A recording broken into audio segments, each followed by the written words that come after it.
नमस्कार। अपनी हिंदी क्लास में बच्चों आपका हार्दिक स्वागत है। मैं आपकी शिक्षिका प्रीति गर्ग। रचना के आधार पर वाक्य भेद के वीडियोस की सीरीज़ में आज एक नया वीडियो आपके सामने लेकर आई हूँ जो मैंने वाक्य परिवर्तन पर बनाया है।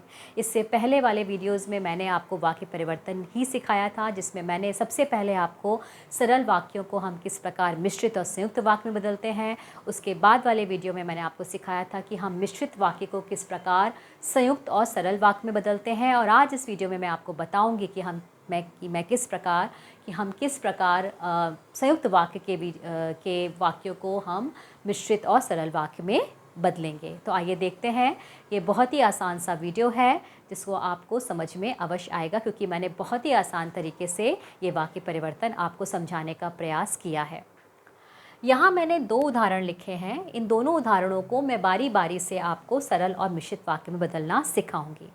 पहला उदाहरण है, कठोर बनो परंतु सहृदय भी बनो। ये संयुक्त वाक्य है जिसमें आप देख रहे हैं कि 2 अलग अलग सरल वाक्यों को हमने ये समुच्चय बोधक योजक से जोड़ा हुआ है।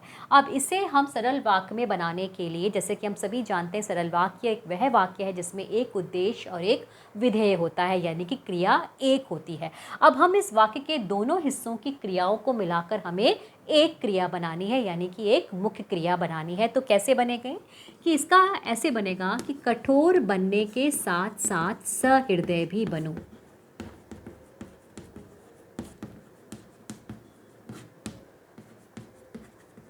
सहृदय भी बनो। इस तरीके से हमारा ये वाक्य बनेगा, सरल वाक्य बनेगा कि कठोर बनने के साथ साथ सहृदय भी बनो। यानी कि हमने वाक्य के दोनों हिस्सों को मिलाकर हमने उसकी क्रिया को एक कर दिया। यानी कि यहाँ पर भी एक क्रिया है, यहाँ पर भी एक क्रिया है, लेकिन सरल वाक्य में क्रिया एक ही होती है। तो हमने वाक्य को इस प्रकार मिलाया कि इसकी क्रिया एक हुई, यानी कि एक मुख्य क्रिया बन गई। कठोर बनने के साथ साथ सहृदय भी बनो। संयुक्त वाक्य के इसी संयुक्त वाक्य को हम किस प्रकार मिश्रित वाक्य में बदलेंगे, ये आप देखिए। इसका मिश्रित वाक्य किस प्रकार बनेगा, कठोर बनो परंतु सहृदय भी बनो। ये वाक्य, दोनों वाक्य सरल वाक्य हैं, अपने आप में पूर्ण वाक्य हैं। और मिश्र वाक्य में बनाने के लिए हमें इन दोनों वाक्यों को वो रूप देना पड़ेगा जिसमें इनका भाव अपूर्ण हो, तभी ये मिश्र वाक्य की रचना करेंगे। क्योंकि मिश्र वाक्य पढ़ाते समय मैंने आपको बताया था कि उसमें एक आश्रित वाक्य होता है और एक सरल वाक्य होता है, या फिर 2 आश्रित वाक्यों से वो वाक्य बनता है। अब यहाँ पर हम किस तरीके से इसे बनाएंगे कि हम इसको ऐसे बनाएंगे कि यदि कठोर बनो, यदि कठोर बनो। अब हमने ये वाक्य लिखने के बाद हमारे मस्तिष्क में एक सवाल कौंधा कि उसके बाद क्या, क्योंकि ये वाक्य तो अपने आप में अपूर्ण है कि यदि कठोर बनो, इसके आगे क्या। अब हम इसके आगे लिखेंगे तो सहृदय भी बनो, तो सहृदय भी बनो। इस तरीके से ये वाक्य मिश्र वाक्य में बदला जाएगा कि यदि कठोर बनो तो सहृदय भी बनो। ये अब हमारा क्रिया विशेषण आश्रित वाक्य का वाक्य है। ठीक है। अब आश्रित वाक्य के भेद मैंने पिछले वीडियोज़ में पढ़ाए थे। यदि आप उन्हें दोबारा पढ़ना चाहते हैं, विस्तार में जानना चाहते हैं, तो आप मेरा पुराना वीडियो देख सकते हैं। तो इस तरीके से आप देखिए किस प्रकार मैंने बहुत ही आसान तरीके से इस संयुक्त वाक्य को मिश्रित वाक्य और सरल वाक्य में बदल दिया है। जितनी आसान तरीके से मैंने बदला है, यदि आप अभ्यास करोगे तो आप उससे भी आसान तरीके से या उससे भी आसानी से आप इन वाक्य को, जो वाक्य परिवर्तन है, वो आप सीख लोगे। दूसरा उदाहरण मैंने लिखा है कि कल रमेश मेरे घर आया था और यही साइकिल लाया था। यानी कि ये 2 वाक्य हैं।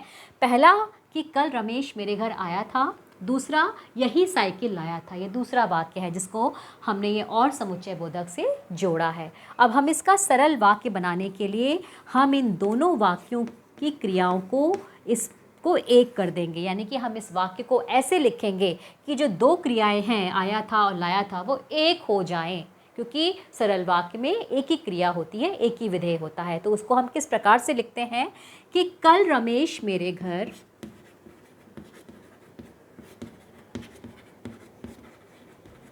यही साइकिल लेकर आया था।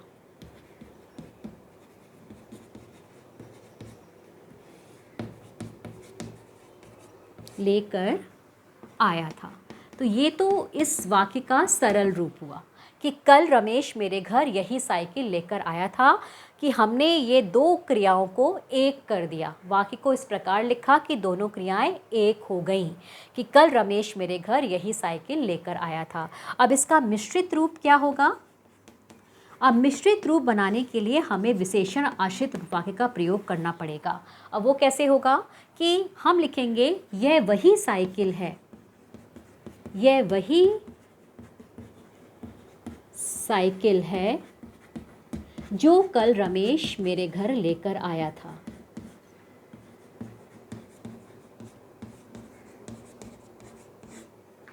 मेरे घर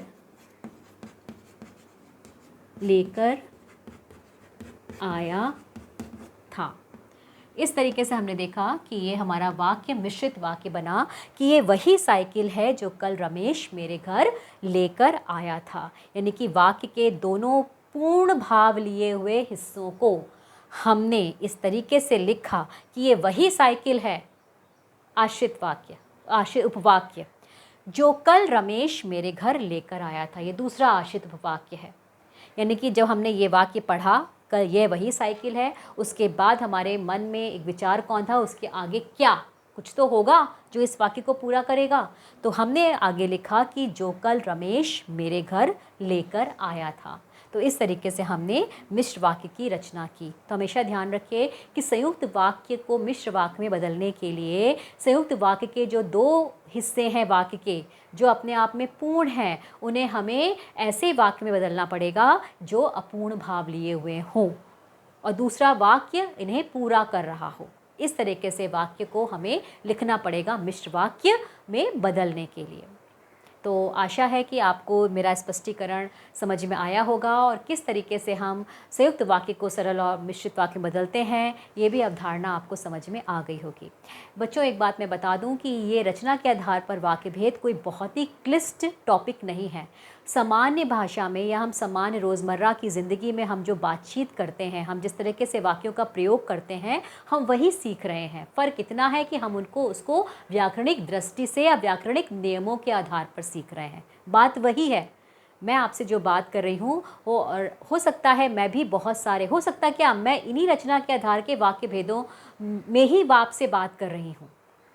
बस हमें इनको किस प्रकार व्याकरण में हम इनकी रचना कैसे करते हैं, या हमें इनका व्याकरणिक रूप क्या होता है, बस हम वही इस टॉपिक में सीख रहे हैं। और कोई बहुत ही अलग या कोई डिफरेंट या कोई बहुत ही कठिन चीज़ नहीं है। और ये सरल तब बन सकती है जब आप इनका अभ्यास करो, क्योंकि जितना ज़्यादा आप अभ्यास करोगे उतना ज़्यादा आप इसमें कुशल हो जाओगे, और फिर परीक्षा में आपसे कोई भी त्रुटि नहीं होगी। तो आशा है कि मेरा स्पष्टीकरण आपको पसंद आया होगा। आपको पूरा वाक्य सीरीज़ के जितने भी वीडियोज़ हैं वो आप देखिए, उसको समझिए। और आज इस वीडियो के साथ साथ मैं इस वाक्य सीरीज़ का जो वीडियोज़ है उसमें मैं विराम देती हूँ, और एक नए वीडियो के साथ आपके सामने बहुत ही जल्दी उपस्थित होंगी। तब तक के लिए आप मेरी साथ जुड़े रहिए और मेरी अपनी हिंदी पढ़ते रहिए। Thank you.